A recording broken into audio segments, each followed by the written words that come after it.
Rahim, bukakanlah hati-hati kami agar dapat kami menerima ilmu, dan kurniakanlah kepada kami keikhlasan dalam kami mencari ilmu, mengamalkannya serta menyampaikan hingga ke akhir hayat kami. Amin amin Allahumma amin. Assalamualaikum warahmatullahi wabarakatuh.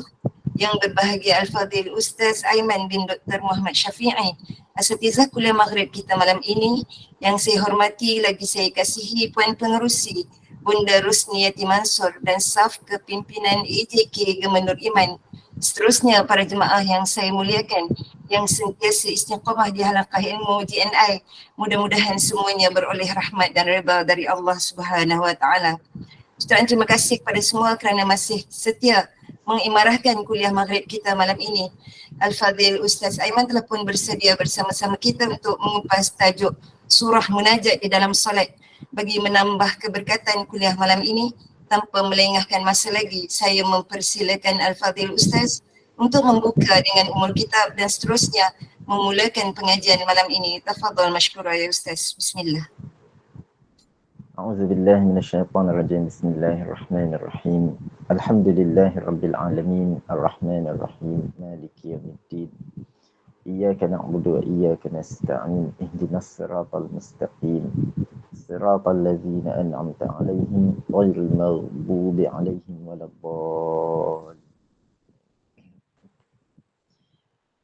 أعوذ بالله من الشيطان الرجيم بسم الله الرحمن الرحيم الحمد لله رب العالمين وأصلي وأسلم على من بعث رحمة للعالمين وعلى آله وأصحابه ومن اهتدى بهديه واستنى بسنته إلى يوم الدين اللهم آت أنفسنا تقواها وزكها أنت خير من زكاها أنت وليها ومولاها رب يسر ولا تعسر رب اشرح لي صدري ويسر لي أمري واحلل عقدة من لساني يفقه قولي سبحانك لا علم لنا إلا ما علمتنا إنك أنت العليم الحكيم اللهم آمين. السلام عليكم ورحمة الله وبركاته.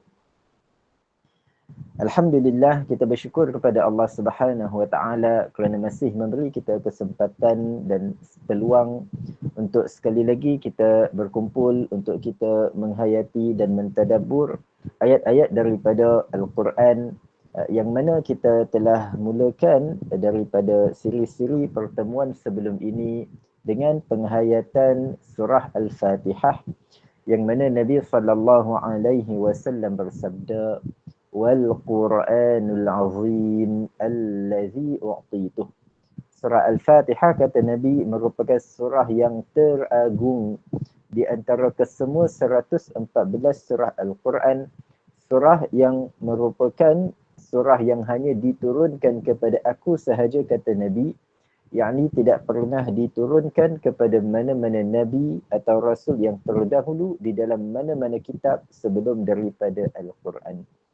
Dan kita telah kupas sedikit sebanyak daripada huraian ke-7 ayat surah Al-Fatihah, dan juga kita telah lihat rahsia di sebalik penamaan surah ini dengan nama Al-Fatihah, sekalipun perkataan Al-Fatihah tidak disebutkan di dalam mana-mana ayat di dalam surah ini, tetapi dinamakan sebagai Al-Fatihah atau surah pembukaan, kerana surah ini yang menjadi pembuka kepada Al-Quran dan juga menjadi kayu ukur sejauh mana seseorang itu mampu taat kepada Tuhannya yang akan menurunkan begitu banyak perintah dan suruhan maupun larangan bermula daripada Al-Baqarah sehinggalah An-Nas akhir Al-Quran.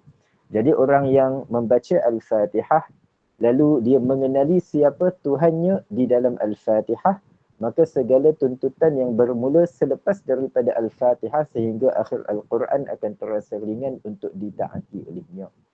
Dan kemudian kita telah huraikan juga antara nama lain bagi surah Al-Fatihah, yang mana surah ini juga dikenali dengan nama Ummul Quran.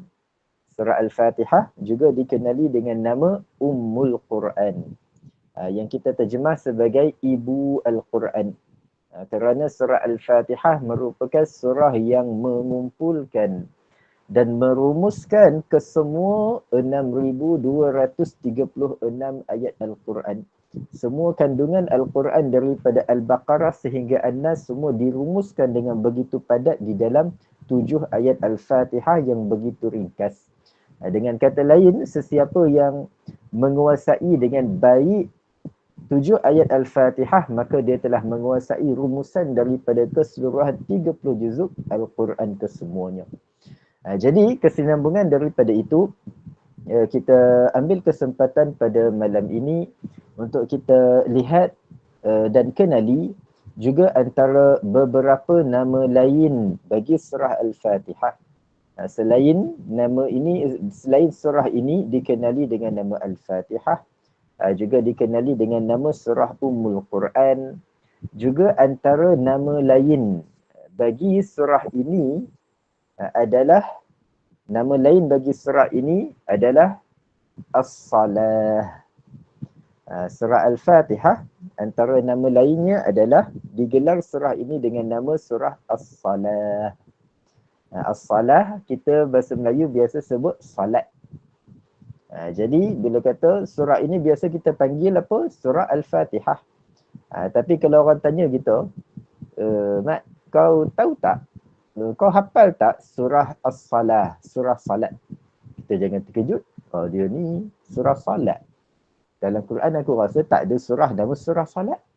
Kita baca balik nama-nama 114 surah Al-Fatihah, Al-Baqarah, Ali Imran, An-Nisa sampai An-Nas. Tak ada pun jumpa nama surah-surah salat. Dia dapat daripada Syiah punya Quran ke mana ni. As-Salah itu adalah nama lain bagi surah Al-Fatihah. Jadi sebagaimana surah ini digelar sebagai surah Al-Fatihah, juga dinamakan sebagai surah Ummul Quran, juga dinamakan sebagai surah As-Salah atau surah salat. Jadi kita tengok pertama sekali kenapa Al-Fatihah dinamakan dengan nama surah As-Salah, surah salat. Pertama sekali, kerana surah Al-Fatihah sebagaimana yang kita sedia maklum, merupakan satu-satunya surah di dalam Al-Quran yang menjadi rukun di dalam salat. Yang mana katakan satu orang ni dia salat, lalu dia tak baca Fatihah, dia baca Al-Baqarah 286 ayat sampai habis. Lepas tu dia baca Ali Imran 200 ayat sampai habis. Dia baca pula An-Nisa 176 ayat sampai habis. Dia baca pula Al-Ma'idah 120 ayat sampai habis. Sampai An-Nas dia baca. 30 juzuk Al-Quran semua dia baca kecuali Al-Fatihah dia tak baca. Maka salatnya tetap tidak sah. Sebab apa? Walaupun dia baca semua surah dalam Al-Quran, tetapi dia tidak baca surah salat. Iaitu surah As-Salah atau surah yang menjadi rukun di dalam salat, iaitu surah Al-Fatihah.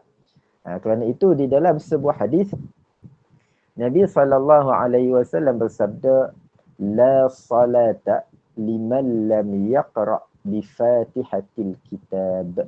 Nabi bersabda, mafhumnya tidak sah salat seseorang yang tidak membaca di dalam salatnya itu surah Al-Fatihah. Jadi kerana itu, bila mana salat dia mesti ada surah Al-Fatihah, dan Al-Fatihah menjadi rukun di dalam ibadah salat, maka Al-Fatihah dinamakan sebagai surah As-Salah, surah salat. Dan nama As-Salah bagi surah Al-Fatihah ini juga ada disebutkan, diriwayatkan di dalam hadis, antaranya sebuah hadis Qudsi. Hadis yang mana Nabi SAW ceritakan bagaimana seseorang hamba itu apabila dia bangun untuk menunaikan, untuk mendirikan salat, lalu dia membaca satu persatu daripada ayat-ayat Al-Fatihah, maka setiap ayat yang dia bacakan daripada Al-Fatihah akan didengari oleh Tuhan dan akan dijawab, direspon setiap ayat itu. Yang mana di awal hadis itu Nabi menceritakan bahawa Allah Subhanahu wa taala berfirman, hadis qudsi lah. Allah Subhanahu wa taala berfirman, qasamtus salah baini wa baina 'abdi nisfaini. Allah berfirman, mafhumnya, aku membahagikan salat itu kepada dua, separuh untuk aku, separuh untuk hamba-Ku. Kita tengok sekali lagi awal hadis ni, bila mana Allah berfirman di hadis qudsi ini, qasamtus salah, Allah berfirman, aku bahagikan salat itu baini wa baina 'abdi nisfaini. Aku bahagikan salat itu kepada dua, separuh aku, separuh hamba-Ku. Jadi apa makna Allah bahagikan salat separuh Tuhan, separuh hamba? Makna dia apa? Pertama sekali yang perlu kita jelas, iaitu perkataan salat dalam hadis ini bukan maknanya ibadah salat zuhur, asar, maghrib, isyak, subuh yang berapa rakaat kita buat tu, bukan. Yang dimaksudkan dengan perkataan salat dalam hadis ini adalah surah Al-Fatihah. Sebab kita kata perkataan as-salah sebagaimana digunakan untuk makna ibadah yang kita salat beberapa rakaat tu, juga perkataan as-salah menjadi nama bagi surah Al-Fatihah. Jadi bila Allah berfirman qasamtus salah, Allah berfirman, aku bahagikan salat kepada dua, separuh aku, separuh hamba-Ku. Salat yang dimaksudkan dalam hadis ni adalah Al-Fatihah. Mana seolah-olah Allah berfirman, aku bahagikan surah Al-Fatihah yang dibaca di dalam salat itu kepada dua bahagian. Separuh Al-Fatihah bahagian Allah, separuh Al-Fatihah bahagian hamba. Jadi macam mana pula Al-Fatihah yang dibaca dalam salat tu terbahagi kepada dua? Jadi Nabi pun mula perincikan satu persatu. Dengan satu persatu ayat Al-Fatihah daripada awal hingga akhirnya. Jadi Nabi sambung lagi cerita. Nabi bersabda, "Iza qala al-'abdu."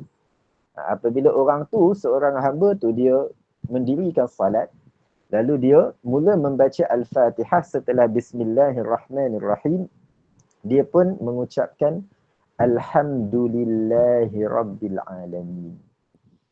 Nabi kata, bila hamba itu membaca sahaja ayat Alhamdulillahi Rabbil Alamin, segala puji bagi Allah, Tuhan sekalian alam. Ni hamba ni baca. Kita salat kita baca. Lalu bila kita baca je ayat ini, Nabi bersabda, Allah pun akan menjawab, Allah akan respon. Allah akan jawab kepada kita dengan berfirman apa? Allah berfirman, hamidani abdi. Allah berfirman, hamba-Ku ini telah memuji aku. Mana seolah-olah Allah nak tunjukkan, orang kata apa, macam kagum atau bangga dengan kita manusia yang lemah, yang kita ni bukan malaikat. Kalau malaikat puji Allah, tak ada siapa pelik, memang malaikat kerja dia puji Allah. Kalau malaikat solat, tak ada siapa pelik, memang malaikat kerja dia solat.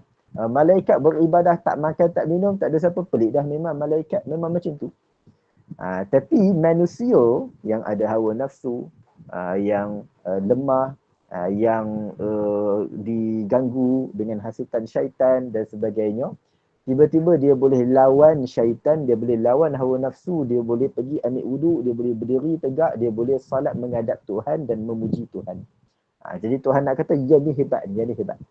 Malaikat salat, biasa, malaikat bukan ada hawa nafsu, syaitan bukan kacau malaikat pun, tak ada siapa kacau malaikat dalam salat.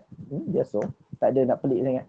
Tapi manusia boleh salat, boleh menghadap Tuhan, boleh berdiri tegak, boleh puji Tuhan. Oh, yang ni luar biasa. Jadi sebab tu Allah, bila hamba ni baru baca satu ayat je dari Al-Fatihah, Alhamdulillahi Rabbil Alamin. Segala puji bagi Allah, Tuhan sekalian alam. Allah pun berfirman, hamidani abdi. Hamba-Ku ini telah memuji aku. Seolah-olah Allah nak tunjuk pada malaikat. Cuba korang tengok hamba aku ni yang korang rasa pemalas, korang rasa lemah, korang rasa tak layak masuk syurga. Tengok, dia boleh solat macam kamu solat, malaikat. Sebab dulu masa Allah cipta Nabi Adam mula-mula, Allah bagi tahu malaikat Allah nak lantik Nabi Adam jadi khalifah. Malaikat rasa apa? Malaikat rasa, seriously? Manusia jadi khalifah, layak ke dia jadi khalifah? Bukan dia akan menumpahkan darah, lakukan kerosakan ke? Malaikat pun macam tak percaya, biar betul manusia ni nak jadi khalifah, nak masuk syurga. Jadi Allah kata tak apa, tengok dulu. Walaupun dari kalangan manusia ada orang jahat, ada pembunuh, ada itu ini dan sebagainya, tetap akan ada dari kalangan manusia yang berjaya menundukkan hawa nafsu dia dan beribadah seperti mana malaikat beribadah. Jadi bila manusia tu dia salat, dia puji Allah, Allah kata pada malaikat, tengok, hamidani abdi, hamba ku yang lemah, yang kerdil, yang kecil ni, dia boleh salat macam kamu malaikat salat. Lalu bila kita baca ayat berikutnya, Ar-Rahmanir Rahim. Kita baca, sambung Al-Fatihah lagi. Ar-Rahmanir Rahim, yang maha pemurah lagi maha mengasihani. Ayat Ar-Rahmanir Rahim juga mengandungi kata-kata pujian sebagaimana ayat sebelumnya tadi. Jadi bila kita baca Ar-Rahmanir Rahim, yang maha pemurah lagi maha mengasihani, lalu Nabi bersabda, Allah pun akan jawab kepada kita, Allah akan respon dengan firman-Nya, asna alayya abdi. Maksudnya, hamba-ku ini memuji-mujiku lagi. Apa beza dengan pertama tadi? Tadi pertama kita baca ayat Alhamdulillahi Rabbil Alamin. Segala puji bagi Allah, Tuhan sekalian alam. Ada pujian. Lalu Allah jawab, hamidani abdi, hamba-ku memujiku. Tapi bila pujian kedua ni, kita puji Allah dengan mengatakan Ar-Rahmanir Rahim, yang maha pemurah lagi maha mengasihani. Allah jawab, asna alayya abdi, hamba-ku ini memuji-mujiku lagi. Dia beza dia apa? Perasan kalau pertama tadi, kita mula-mula tadi, ayat sebelumnya, kita puji Allah sekali dengan satu sifat pujian. Kita puji Allah, Alhamdulillah. Segala puji bagi Allah. Berapa kali puji? Satu. Sebab berapa sifat? Rabbil Alamin. Satu sifat Tuhan sekalian alam. Jadi bila kita puji Allah sekali dengan satu sifat pujian, maka Allah jawab, hamidani abdi, hamba-ku telah memujiku. Itulah puji. Tapi pujian kedua, kita puji Allah dengan dua sifat pujian. Pujian yang berganda. Ar-Rahman, yang maha pemurah, tak cukup. Ar-Rahim, yang maha mengasihani. Jadi bila mana pujian kedua, ada dua kali pujian dengan dua sifat terpuji Allah, maka Allah jawab dengan respon yang lebih, orang kata menggambarkan rasa teruju yang lebih tu. Allah berfirman, asna alayya abdi, hamba-ku memuji-mujiku lagi. Dia perkataan asna ni dengan hamidah lebih kurang je, makna pujilah. Bezanya asna ni, dia berasal daripada perkataan isnain. Kita tahu kalau wahidun mana dia satu, kalau isnain mana dia dua. Macam hari kan, hari ni hari apa? Hari ni hari Isnin kan? Tapi dah masuk malam Selasa lah. Jadi kalau hari Ahad atau Wahid tu, mana satu hari pertama. Lepas tu Isnain, hari Isnin, hari kedua. Sulasa daripada perkataan Salasa, hari ketiga. Arbi'ah daripada perkataan Arba'ah ataupun Rabu, makna hari keempat. Al-Khamis daripada perkataan Khamsah, 5, mana hari kelima. Jadi asna dia adalah fi'il kata kerja bagi perkataan isnain, mana dua, mana pujian dua paling kurang. Pujian berganda lah. Jadi bila kita baca Ar-Rahmanir Rahim, Allah jawab dengan firman-Nya, asna alayya abdi, hamba-ku memuji-mujiku lagi. Sebab tadi bila kita puji Allah sekali aja, lalu Allah tunjuk pada malaikat, macam nak kata, tengok kamu rasa manusia ni lemah sangat, tak mampu salat, tak mampu beribadah, tak mampu puji aku. Tengok dia puji aku, dia ucap Alhamdulillahi Rabbil Alamin. Jadi seolah-olah malaikat pun macam, alah dia baru puji sekali, tak payahlah nak action sangat. Tiba-tiba manusia tak cukup sekali pujian, tambah pujian kedua dan ketiga yang berganda. Ar-Rahmanir Rahim. Jadi seolah-olah Allah nak cakap lagi pada malaikat, kamu rasa manusia mampu puji aku sekali tak? Manusia boleh puji aku berkali-kali macam kamu malaikat beribadah aku lama, sekian lamanya.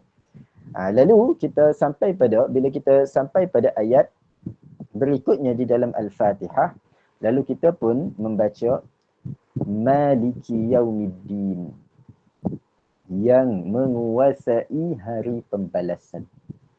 Bila kita baca ayat Maliki Yaumiddin, yang menguasai hari pembalasan, masih lagi pujian kepada Allah. Tapi pujian yang berbeza sikit dengan sebelumnya tadi. Yang pertama Rabbil Alamin, kedua Ar-Rahman, ketiga Ar-Rahim. Tiga sifat pujian tadi lebih kepada sifat yang menggambarkan limpah kurnia Allah kepada kita.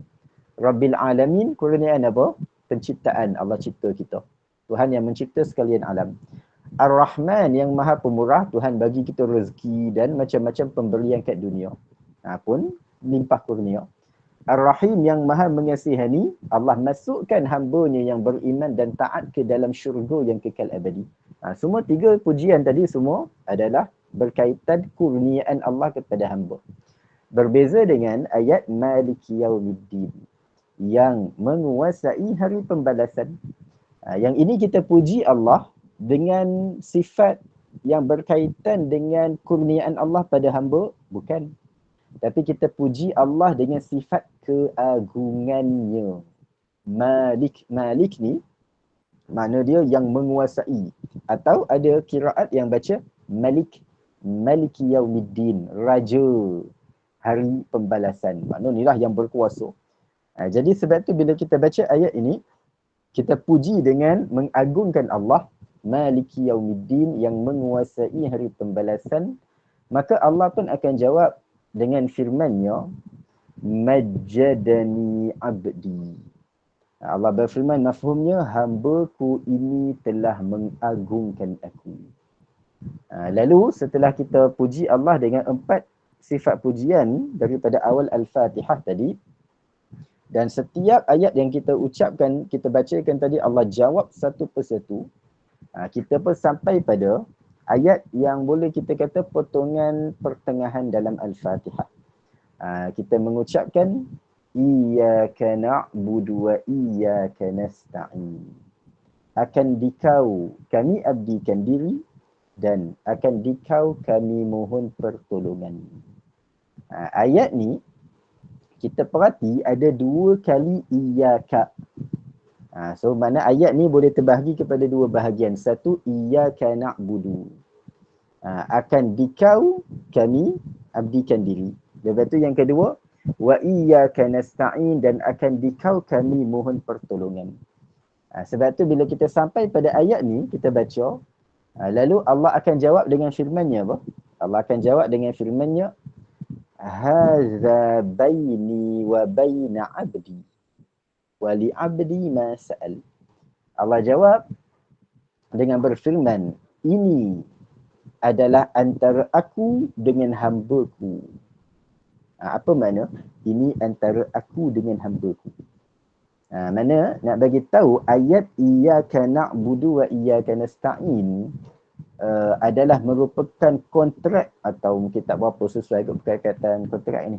Mana kita kata perjanjian atau iqrar antara kita dengan Tuhan. Sebab Allah berfirman, hadza baini wa baina abdi. Ini antara aku dengan hamba-Ku. Mana ini perjanjian antara aku dengan hamba. Perjanjian 2 pihak. Mana kalau kita sebagai hamba menunaikan janji Iyyaka na'budu kepada Allah, maka Allah pula akan menunaikan janji wa iyyaka nasta'in itu kepada kita.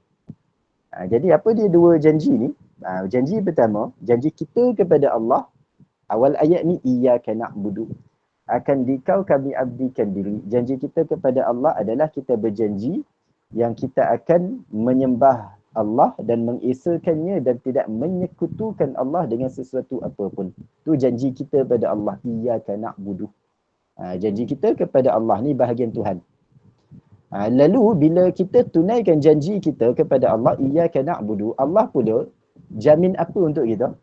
Allah jamin Allah akan beri apa yang kita perlukan daripada bantuan dan pertolongan di dunia. Kalau kita doa pada Allah, Allah akan mustajabkan doa kita.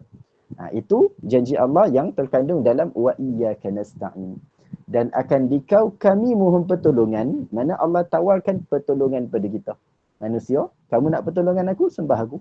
Kamu nak bantuan aku, taat pada aku. Kamu taat pada aku, kamu perlukan apa, kamu doa aku bagi. Jadi kadang-kadang manusia dia terlupa, dia rasa Tuhan kena tunaikan janji pada dia dulu baru dia nak sembah Tuhan. Tak, patut terbalik. Sebab ayat ni bukan iyyaka nasta'in wa iyyaka na'budu, dia dah terbalik. Akan dikau kami mohon pertolongan, kalau kau bagi tolong wa iyyaka na'budu, baru kami sembah kau. Tak, terbalik. Dia kena kita tunai janji kita dulu pada Tuhan, iyyaka na'budu dulu. Kami sembah engkau, kami taat pada engkau, apa engkau suruh kami buat, barulah kita layak nak minta wa iyyaka nasta'in, dan kami mohon pertolongan. Ni taat tidak, dengar cakap Tuhan tidak, tapi minta macam-macam pada Tuhan.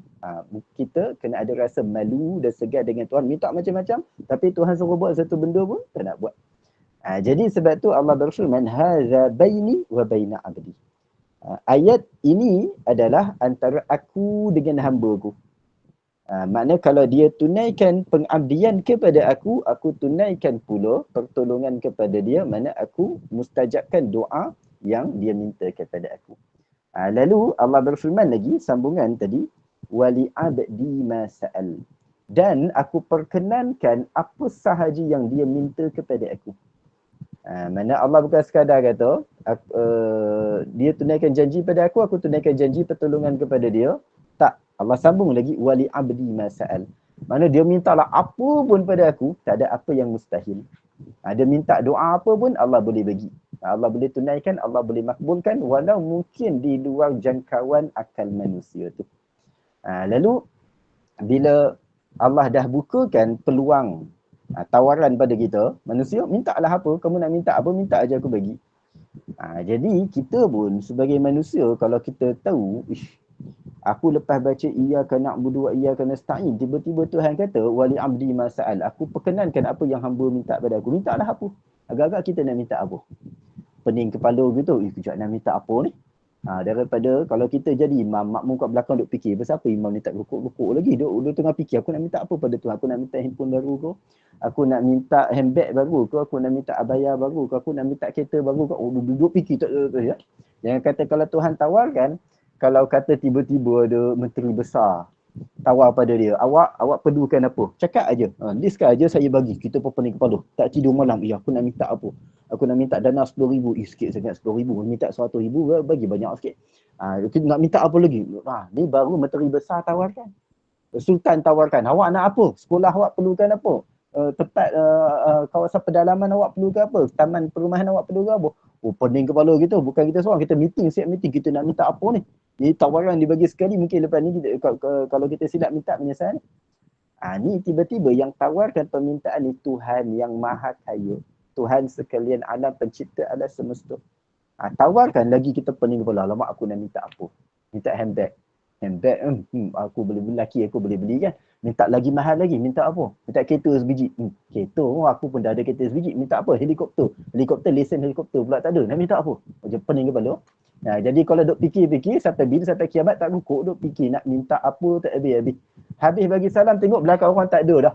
Kalau ada pun semua dah tua-tua dah, 1000 tahun kami tunggu belakang, kau tak rukuk-rukuk, tak sujud, bila nak minta ni. Jadi sebab tu atas rahmat dan belas kasihan Allah sendiri bimbing kita. Allah tahu bila Allah buka tawaran pada manusia nak minta apa, dia pening kepala tak tahu nak minta apa. Dalam kepala otak ni macam-macam nak minta.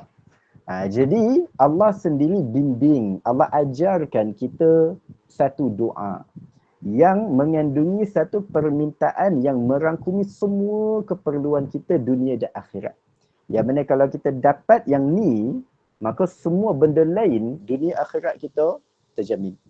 Tapi kalau yang satu ni tak dapat, kita kaya macam mana pun, mewah macam mana pun, enjoy macam mana pun kat dunia, tak tentu kita akan hidup dengan bahagia dan tenang. Jadi apa dia permintaan yang paling mahal, doa yang paling penting yang Allah sendiri tolong ajar untuk kita minta kepada Allah, iaitu doa yang berbunyi ihdinas siratal mustaqim. Tunjukkanlah kami jalan yang lurus. Atau boleh juga kita terjemah, bimbinglah kami ke jalan yang lurus. Jadi ayat ihdinas siratal mustaqim ni mengandungi doa permintaan apa? Permintaan duit ke, motor ke, kereta ke, helikopter ke, rumah ke, apa benda ke. Mengandungi permintaan hidayah. Sebab tu perkataan ihdina. Dekat awal ayat ni, ihdinas siratal mustaqim, ihdina ni fi'lun, kata kerja.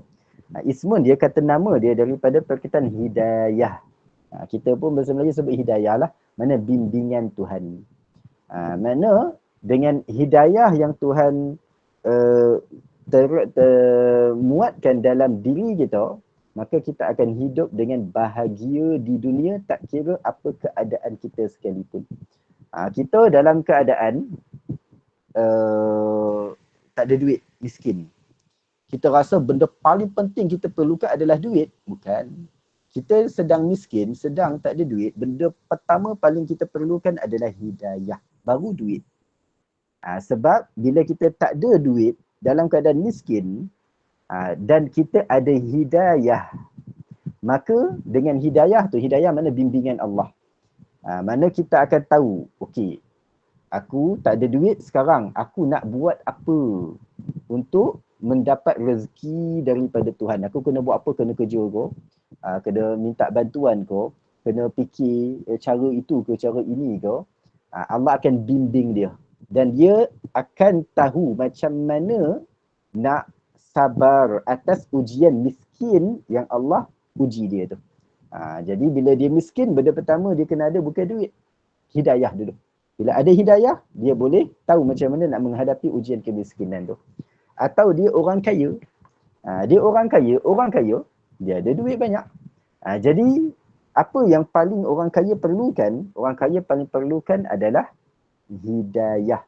Bukan partner, bukan rakan bisnes, bukan tu fikir macam mana nak kembangkan bisnes, tu nombor 2, nombor 3. Dia tak ada duit, benda pertama dia kena ada hidayah, bimbingan Tuhan. Macam mana nak tahu, nak hidup dalam kemiskinan dan keluar daripada kemiskinan tu dengan hidayah Tuhan. Dia dah kaya, macam mana nak uruskan kekayaan dia. Kalau tak ada hidayah, dia akan tenggelam dalam kekayaan dia yang akan menenggelamkan dia dan membinasakan dia sebagaimana telah membinasakan Qarun dahulunya. Qarun dulu dia banyak duit, akhirnya dia tak reti uruskan kekayaan dia, menyebabkan dia dikuasai oleh harta dia dan dia ditenggelamkan bersama dengan kekayaan dia. Dia binasa. Kekayaan dia telah menghancurkan diri dia. Jadi orang tu miskin ke, orang tu kaya ke, kalau dalam diri dia ada hidayah, dia akan hidup dengan baik. Tak kira dia kaya, tak kira dia miskin. Orang yang sakit, kita kalau kita sakit, kita rasa benda paling penting kita kena ada adalah apa?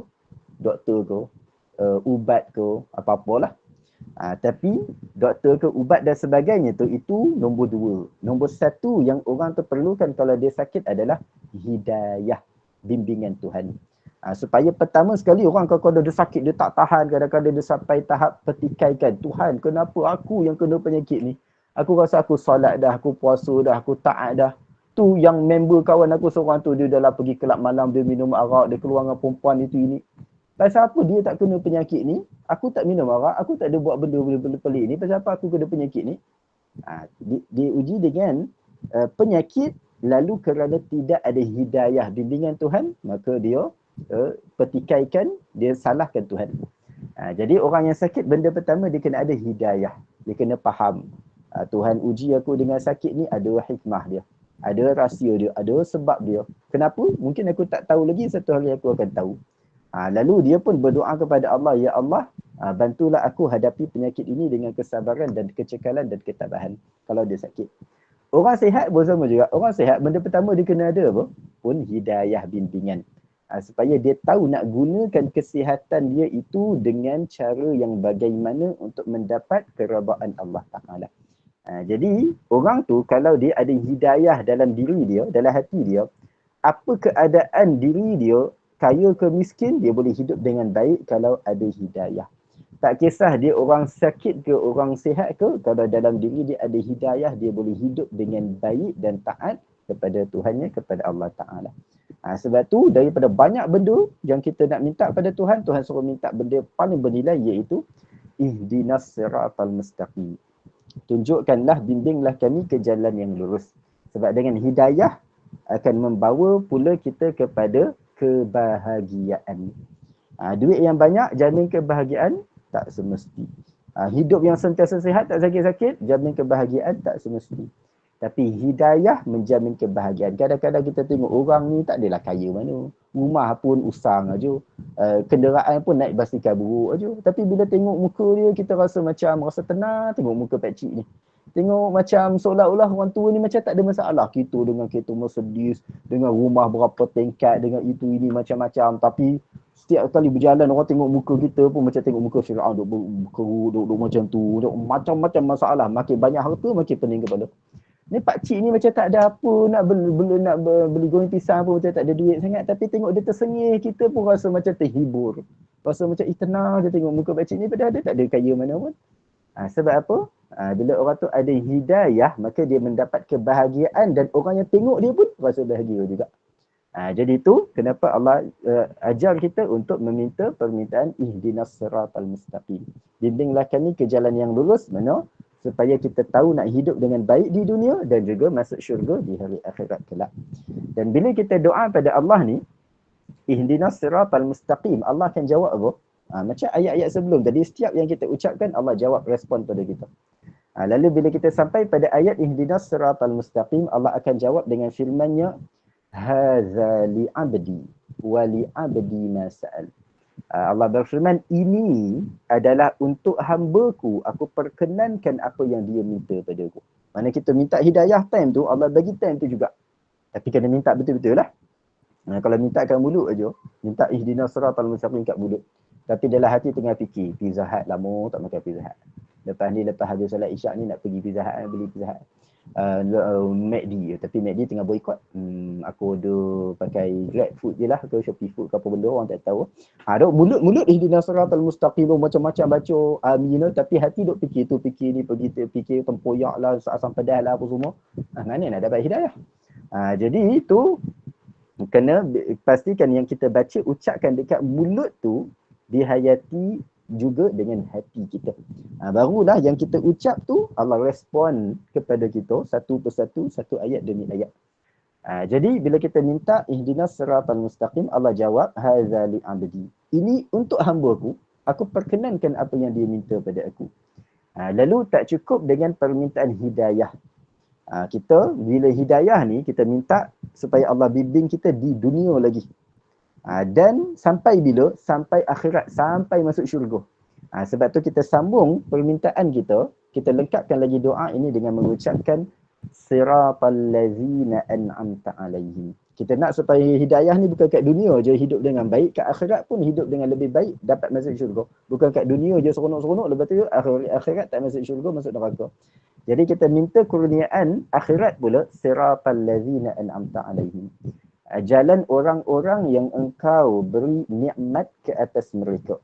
Kita dah huraikan sebelum ni, yang dimaksudkan dengan nikmat di sini nikmat apa? Nikmat syurga. Sebab nikmat dunia semua orang dapat. Orang baik dapat nikmat syurga, orang jahat dapat nikmat syurga. Dapat nikmat dunia. Orang baik dapat makan kat dunia, orang jahat pun dapat makan kat dunia. Semua orang dapat dunia, semua orang boleh dapat. Banyak sikit beza je. Tapi syurga tak, syurga mahal. Jadi Allah bagi pada hamba-hambanya yang special saja. Yang baik, yang beriman, yang taat, yang beramal. Jadi kita minta pada Allah allazina an'amta alaihim. Masukkan kita di kalangan orang-orang yang mendapat nikmat syurga. Lalu Allah jawab lagi, bila kita baca ayat ni, Allah pun jawab dengan firman-Nya, hadza li 'abdi wa li 'abdi ma sa'al. Sama macam tadi. Ini adalah untuk hamba-Ku dan aku perkenankan apa yang dia minta kepada aku. Minta hidayah kat dunia, dah dapat. Minta syurga akhirat, dapat dah. Lalu apa lagi yang kita nak minta? Yang ketiga, permintaan ketiga adalah minta perlindungan daripada api neraka. Bukan tadi dah minta syurga ke? Kalau dah dapat syurga, confirm lah tak masuk neraka. Tak semestinya. Sebab kita tahu ahli syurga ni ada dua jenis. Ada satu jenis ahli syurga yang dia masuk syurga tanpa perlu singgah dalam neraka. Mana bila dia hari akhirat dia lalu atas titian sirat, dari awal titian sirat sampai hujung terus masuk syurga. Tak ada kena singgah neraka, kena bakar dulu, kena penjara, kena belasah, kena terajang, tak ada. terus daripada syurga, awal titian sirat daripada mahsyar sampai ke hujung masuk syurga terus. Tu yang paling bertuah. Tapi kita tahu ada juga dari kalangan manusia yang dia orang beriman, dia orang Islam, tapi kat dunia juga dia banyak buat dosa. Lalu bila ditimbang amalan dia, didapati dosa dia lagi berat dari pahala. Lalu bila dia nak melintasi titian sirat, dia tengok pasal apa? Titian sirat ni halus sangat macam rambut. Bila dia pijak, dia rasa tajam macam pedang. Lalu dia tak tahan, dia tergelincir, dia jatuh dalam gaung neraka kat bawah tu. Dia masuk neraka selama-lamanya ke? Tak, sebab dia orang beriman. Cuma amalan dia yang dosa lagi berat daripada pahala dia. Jadi dia dibakar, diseksa dahulu, dibersihkan daripada dosa dia dalam neraka. Dah habis ke dia belasah terajang, habis-habis dalam neraka. Barulah dibawa keluar, masuk dalam syurga. Dapat masuk syurga juga, tapi lepas dah kena terajang dalam neraka. Jadi kita semua nak masuk syurga. Tapi siapa di antara kita yang kata, alah tak apalah masuk neraka, berkejap aja, lepas tu masuk syurga juga, tak takut apa. Tak lah, jangan berani sangat. Jangan tengok neraka pun tak tahan. Apa lagi nak masuk neraka. Jadi, dan satu hari dunia, kalau masuk satu hari, neraka pun bersamaan dengan 1000 tahun dunia. Satu hari akhirat sama dengan 1000 tahun dunia. Boleh tahan. Kalau api dunia pun, kita boleh tahan berapa saat paling lama. Berapa saat pun tak tahan. Ni api neraka hari akhirat yang sehari dia 1000 tahun dunia. Jadi kita nak, aku bukan saja nak masuk syurga, aku nak masuk syurga terus tanpa perlu singgah neraka dulu. Jadi sebab tu setelah minta nikmat syurga, siratal ladzina an'amta alaihim, kita tambah permintaan lagi satu, ghairil maghdubi alaihim waladdallin. Bukan jalan orang-orang yang dimurkai ke atas mereka dan bukan juga jalan orang-orang yang tersesat. Ni dua jenis ahli neraka ni. Ada ahli neraka masuk neraka sebab Allah murka pada dia. Banyak dosa dia. Dan ada ahli neraka yang dia masuk neraka kerana dia pilih jalan yang salah waktu kat dunia. Tuhan suruh masuk agama Islam, dia kata, alah semua agama sama je. Semua agama ajak kepada kebaikan. Semua agama dari Tuhan sama je. Ikutlah agama Islam ke Kristian ke Yahudi ke apa benda sama je. Jadi dia ikut agama yang salah, maka dia tersesat. Lalu dia terjatuh ke dalam api neraka. Jadi dua golongan ahli neraka ni kita mohon agar Allah selamatkan kita daripadanya dan memasukkan kita di kalangan allazina an'amta alaihim, orang yang terus masuk ke syurga tanpa perlu singgah di dalam api neraka. Lalu bila kita dah minta pertolongan, permintaan terakhir ni, Allah jawab sekali lagi dengan firman-Nya, hadza li'abdi wa li'abdi ma sa'al. Ini juga adalah untuk hamba-Ku dan aku perkenankan apa yang dia minta kepada aku. Jadi kita tengok semula keseluruhan Al-Fatihah yang tadi kita telusuri daripada awal hingga akhir sebagaimana yang Nabi rakamkan dalam hadis ni tadi, dalam hadis Qudsi, firman Allah tadi. Kita tengok imbau balik awal hadis ni tadi, penutup dia. Awal hadis tadi, bila mana Allah berfirman, qasamtus salah baini wa baina abdi nisfain. Allah berfirman, aku bahagikan salat itu kepada dua bahagian, separuh aku, separuh hamba-Ku. Kita tertanya, macam mana Al-Fatihah yang dibaca dalam salat ni, macam mana nak bahagi dua? Al-Fatihah berapa ayat? Kalau Al-Fatihah 8 ayat, bahagi dua, separuh Tuhan, separuh hamba, jadi 4-4 lah. Kalau Fatihah 8 ayat, Tuhan 4 ayat, hamba kita ni 4 ayat. Kalau Fatihah 8 ayat, bahagi dua. Kalau Al-Fatihah 6 ayat, bahagi 2, 3 lah. Tuhan 3 ayat, kita 3 ayat. Tapi masalahnya Al-Fatihah berapa ayat? 7 ayat. Macam mana nak bahagi 2? 7 ayat, kalau bahagi 2, kena keluar pecahan jugalah. Jadi 3,5, 3,5. Dan demikianlah terbahaginya Al-Fatihah. Al-Fatihah 7 ayat, 3,5 ayat awal Al-Fatihah bahagian Tuhan. 3,5 ayat bahagian akhir Al-Fatihah bahagian hamba. Iaitu apa? Kita tengok balik daripada awal Al-Fatihah. Potongan pertama, Alhamdulillahi Rabbil Alamin, bahagian Tuhan. Ar-Rahmanir Rahim, masih bahagian Tuhan, puji-pujian lagi. Malik Yaumiddin, masih bahagian Tuhan. 3 potongan pertama semua bahagian Tuhan, puji-pujian kepada Allah. Lalu ayat seterusnya, separuh ayat je. Iyyaka na'budu. Akan dikau kami abdikan diri. Ini bahagian Tuhan, setengah ayat. Jadi bahagian Tuhan awal Al-Fatihah 3,5 ayat. Mula daripada separuh ayat tu, wa iyyaka nasta'in. Setengah ayat ni, wa iyyaka nasta'in, akan dikau kami mohon pertolongan. Pertolongan untuk siapa? Kita hamba. Jadi ni bahagian kita. Wa iyyaka nasta'in setengah ayat, bahagian kita. Dan kemudian 3 potongan sampai akhir Al-Fatihah, bahagian kita. Ihdinas siratal mustaqim.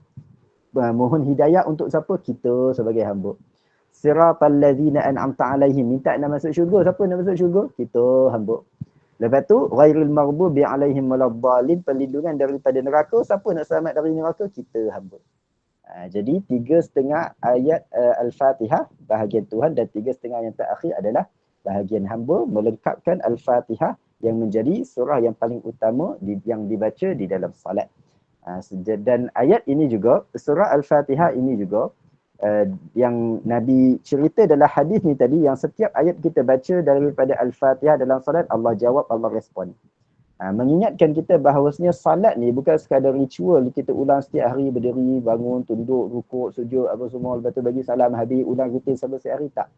Salat ni sebenarnya adalah munajat kita dengan Tuhan. Maknanya kita bercakap dengan Tuhan. Bukan Allahu Akbar, Assalamualaikum. Cakap seorang-seorang. Tak. Salat adalah munajat. Munajat ni mana apa? Kita berbisik dengan seseorang, lalu dia respon pada kita. Kita bisik sesuatu, mengadu pada dia, dia respon pada kita. Demikianlah salat. Terutama bila baca Al-Fatihah dalam salat, kita baca satu ayat, Allah dengar, Allah jawab pada kita. Lalu kita baca satu ayat, Allah dengar, Allah jawab, respon pada kita. Sebab tu dalam sebuah hadis lain, Nabi tegaskan maksud ini dengan bersabda, Nabi bersabda, inna ahadakum idza qama yusalli innama yunaji rabbah. Sesungguhnya seseorang kamu apabila dia bangun untuk menunaikan salat, maka dia sedang bermunajat kepada Tuhannya. Maksudnya dia bukan cakap seorang-seorang, tapi dia sedang menghadap Tuhan. Maka dia pastikan sebaik mungkin dia perelokkan luaran dia dan juga hati dalaman dia, supaya apa yang diucapkan mendapat respon dan balasan dan perhatian daripada Allah Subhanahu wa taala. Jadi itu yang kita lihat sedikit sebanyak daripada nama lain surah Al-Fatihah, iaitu surah As-Salah. Dan bersempena dengan itu kita pun dah masuk waktu solah, iaitu waktu solat Isyak. Cuma tak tahu tepat tuan puan-puan macam tempat saya ni, kalau biasa ada kuliah maghrib sampai 9-10 minit macam tu juga baru dia orang qamat. Tapi tak apalah, kita kalau kita sampai pukul 9, masih ada baki waktu beberapa minit di penghujung ni. Kalau ada sesiapa di antara kita yang ada apa-apa soalan yang nak dilontarkan atau apa-apa perkongsian dan penambahan, dipersilakan sebelum kita akhiri majlis kita, insya-Allah. Dipersilakan. Alhamdulillah. Silakan Puan Farida Yusof, Ustaz membuka ruang untuk bertanya sebarang soalan, insya-Allah.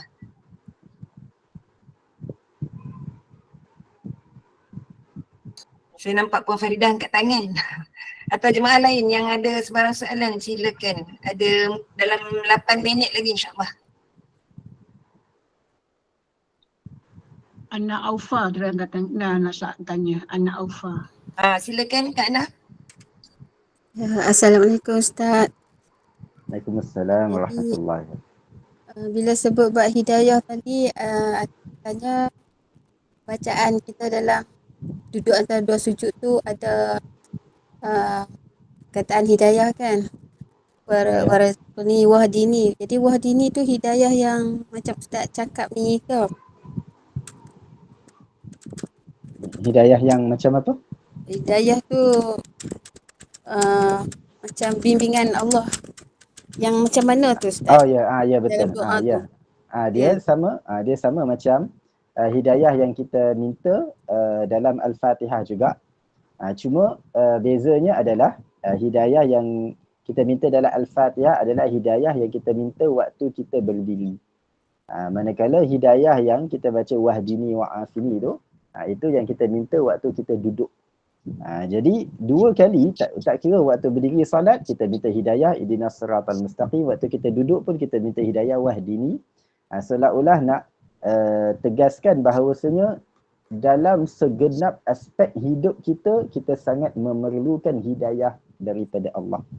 Sebab tu waktu berdiri minta hidayah, waktu duduk pun minta hidayah, nak bagi tahu dalam hidup kita, waktu senang kita minta hidayah, waktu susah pun kita minta hidayah, waktu sihat kita minta hidayah, waktu sakit pun kita minta hidayah. Bukan kata dulu kau kenapa tak solat dulu, kau masa susah, kau miskin, aku tengok kau rajin solat. Sekarang dah kaya tak solat. Dulu aku miskin, aku minta tolong Tuhan. Sekarang dah kaya, nak buat apa? Aku dah macam-macam bisnes, aku dah berkembang. Jadi nak beritahu dalam segenap aspek hidup kita, tak kira kita senang ke susah, ke sihat ke sakit, mesti sentiasa memerlukan hidayah dari Allah Ta'ala. Allah Ta'ala. Terima kasih Ustaz. Ya, sama-sama. Silakan Puan Farida atau yang lain. Masih ada masa insyaAllah.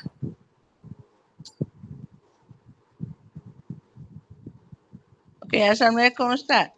Waalaikumsalam warahmatullahi. Ni macam kalau kita terjaga tengah malam, habis tu kita nak solat tahajud, yang mana dulu yang kita patut yang solat? Hajat ke, tahajud ke, ataupun apa tu?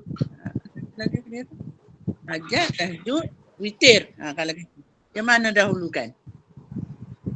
Dia yang antara banyak-banyak salat ni, witir yang terakhir sekali.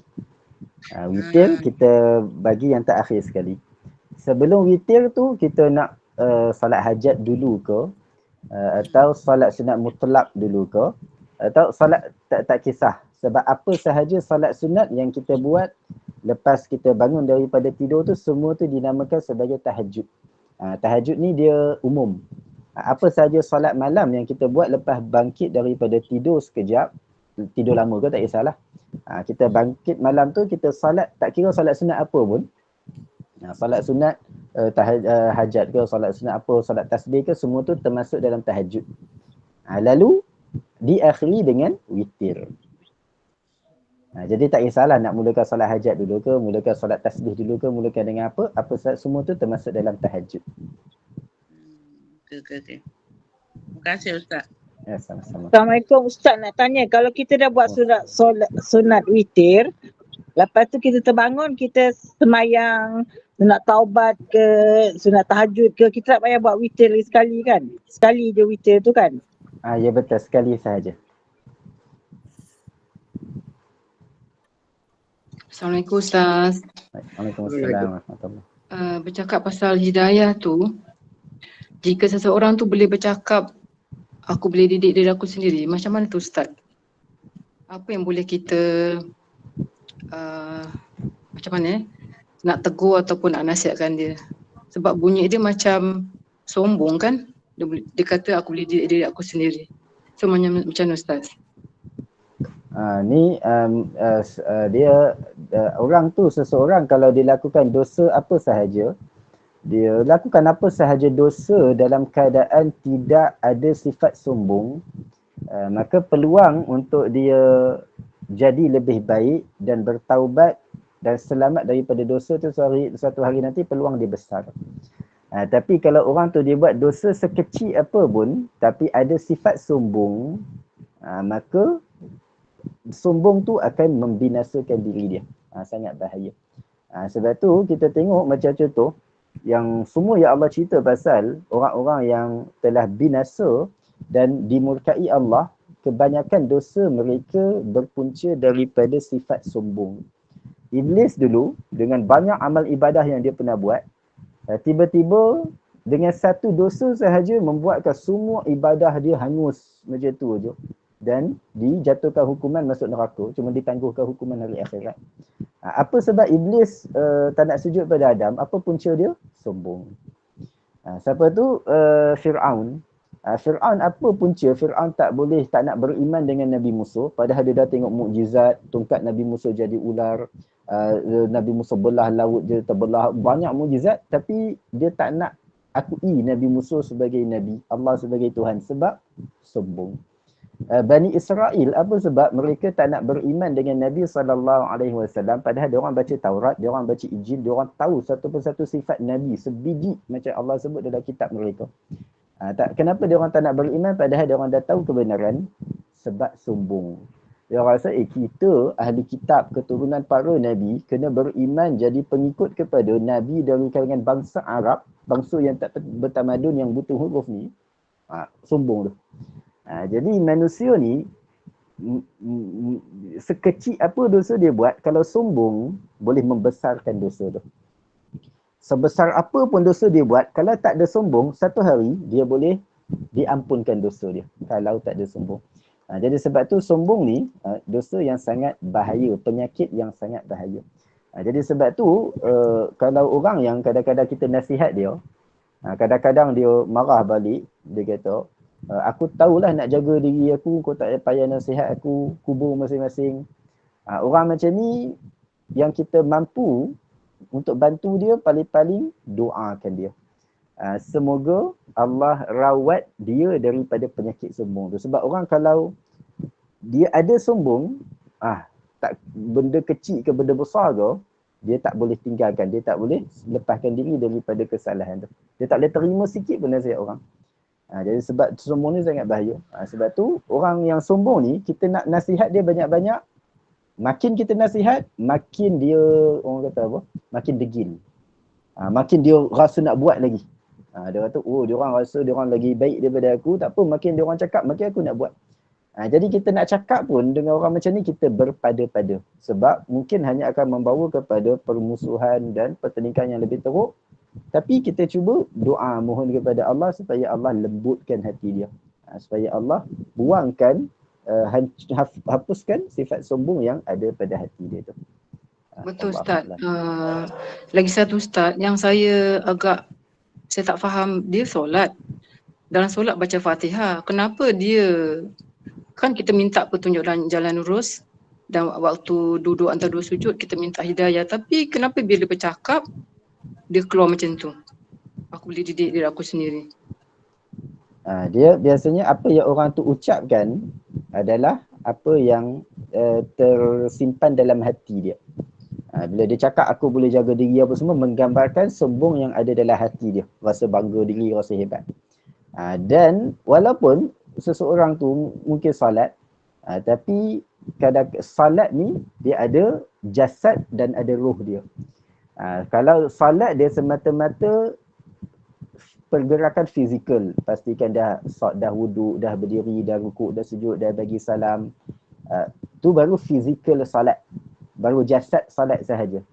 Kalau salat itu tidak ada roh, mana tak ada penghayatan, tak ada merendah diri kepada Tuhan, tak ada mohon keampunan kepada Tuhan, tak ada rasa besarnya kesalahan dan dosa yang dilakukan, maka salat dia sekadar sah-sah sahaja. Sekadar bagi ni je lah, lepaskan tuntutan daripada ulang salat.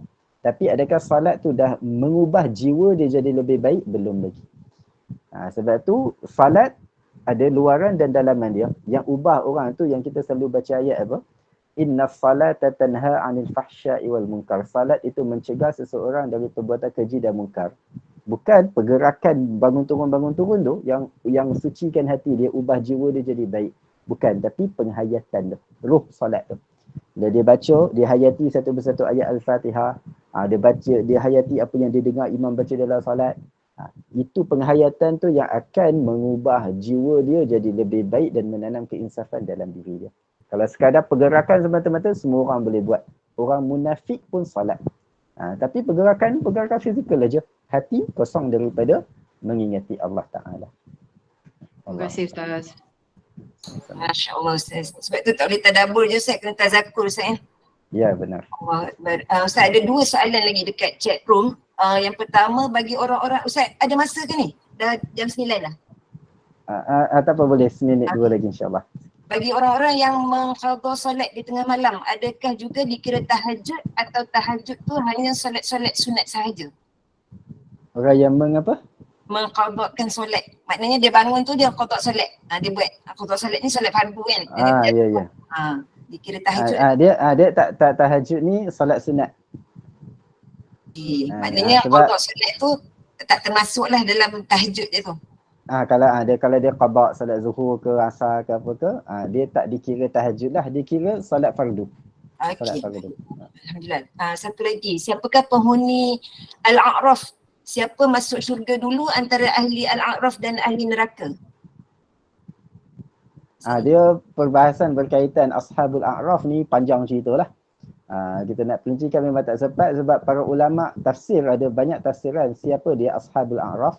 Adakah mereka orang yang di tengah-tengah di atas tembok yang ke syurga tidak, ke neraka tidak. Orang yang bila ditimbang amalan dia, dosa dengan pahala dia sama berat. Jadi nak ke syurga kata tapi dosa dia, pahala dia tak berat. Nak ke neraka pun tapi dosa dia tak lagi berat dari pahala. Jadi dekat tengah-tengah tu salah satu tafsiran. Dan dia ada banyak tafsiran lah. Dan bila kita tahu satu persatu tafsiran tu, baru kita boleh kaji pula siapa masuk syurga dulu, ashabul a'raf dulu yang tak masuk neraka ke, ataupun ahli neraka yang dah masuk neraka baru akan masuk syurga dulu. Tu perbahasan dia panjang lah. Masya-Allah, Dan kita selalukan topik tu saja, insya-Allah nanti kita akan jumpa tu. Okey, ada lagi antara solat sunat subuh dan solat qada subuh, yang mana perlu didahulukan Ustaz? Solat sunat macam subuh. Macam mana? Solat sunat subuh, solat qada. Saya rasa dia risau kalau dia buat solat sunat dulu tapi sedangkan dia ada solat yang perlu dia qadakan. So mana yang nak buat dulu? Kalau terpaksa pilih salah satu, kalau takut tak sempat buat yang lagi satu, dia utamakan yang fardu tu lah. Yang fardu tu. Sebab yang sunat waktu lain pun dia boleh buat. Solat sunat subuh Ustaz. Dia hatta sebenarnya macam contoh salat sunat subuh yang kita tahu salat qabliyah, iaitu 2 rakaat sebelum subuh tu, dia tak semestinya mesti buat sebelum salat subuh. Mana kalau dah lepas salat subuh pun, selagi dalam waktu subuh masih boleh salat sunat subuh tu. Dia salat qabliyah ni, waktu dia bukan semesti sebelum, dia buat selepas pun boleh. Dia nak ada solat Ustaz. Ini yang baru ni. Bukan selepas tak ada solat sunat ke? Dia tak ada salat sunat selain salat sunat subuh tu. Salat sunat subuh tu boleh lah. Sebab solat qabliyah maknanya salat sunat yang waktu dia bermula sebelum solat subuh sampai bila? Sampai habis waktu subuh. Maksudnya selagi ada waktu subuh, dia boleh solat. Nak tanya soalan.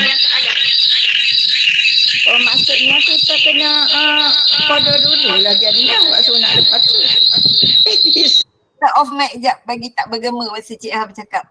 Dia clash dua line. Masya Allah.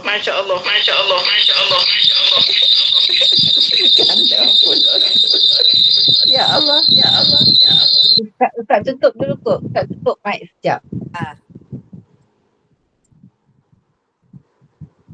Dia duduk dekat dengan TV kot. Cik Ha punya suara bergema kuat. Kesian Ustaz. Nanti Cik Ha duduk dulu lah. Cik Ha, type kat chat room Cik Ha. InsyaAllah Ina baca. Assalamualaikum Ustaz. Dia guna tag tu nak Saya nak tanya, katalah kita nak buat solat, kita selepas maghrib, kita nak buat solat ba'diyah. Tapi kita pun nak qada. So sama ada kita habis saja fardu maghrib tunai tu, kemudian kita qadakan maghrib, lepas tu baru kita buat ba'diyah. Macam tu boleh ke, ataupun kita selesaikan semua ba'diyah dengan awabim semua tu, baru kita qada Ustaz? Boleh qada dulu dan kemudian salat ba'diyah, sebab dia salat ba'diyah pun waktu dia berterusan selagi waktu solat maghrib tu masih ada. Dia bukan syarat mesti lepas solat maghrib tu terus ba'diyah, tak semesti. Walaupun hatta dah 10 minit, 20 minit lepas tu pun masih boleh solat ba'diyah sebab waktu dia masih ada. Asalkan waktu masih ada. Okay, terima kasih Ustaz. Sama-sama. Alhamdulillah. Dah lanjut sampai 9-8 minit. Rasanya kita tamat kat sini kot. InsyaAllah apa-apa soalan kita bawa ke slot yang akan datang insyaAllah. Kita berhenti Ustaz Boleh? Ya, boleh. Alhamdulillah, jazakumullah khairan kathira jazak pada Al-Fadhil Ustaz Aiman atas semua perkongsian tadabbur yang sangat bermanfaat malam ini.